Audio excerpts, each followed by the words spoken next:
বন্ধুরা, তোমরা সবাই কেমন আছো? দেখো আজ রোববারের সকালে টিফিন করে ফেলেছি।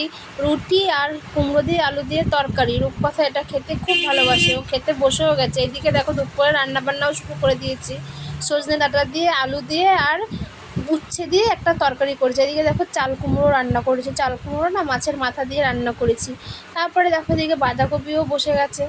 বাঁধাকপিটাও কিন্তু মাছের মাথা দিয়েই রান্না করেছি। তারপর দেখো এদিকে চিকেনটাকে ভালো করে পরিষ্কার করে ধুয়ে নিয়ে এটাকে ম্যারিনেট করে রেখেছি। আজকের আলুটা না আর ভেজে দেবো না, আজকে আলুটা এইরকমভাবে ম্যারিনেট করেছি। তারপরে দেখো এদিকে বোন চিকেনটাকে বসিয়ে দিয়েছে, ও রান্না করছে। যতক্ষণ না তেল ছেড়ে আসবে চিকেন থেকে ততক্ষণ কষাবে, কষানোর পর জল দিয়ে দেবে। তারপরে দেখো এদিকে রূপকথা দুপুরবেলা খেতেও বসে গেছে।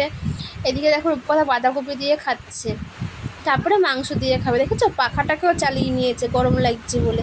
আর এই দেখো এদিকে আমার সোনামা বসে আছে। যদি তোমাদের ভিডিওটা ভালো লাগে তাহলে লাইক কমেন্ট শেয়ার করবে।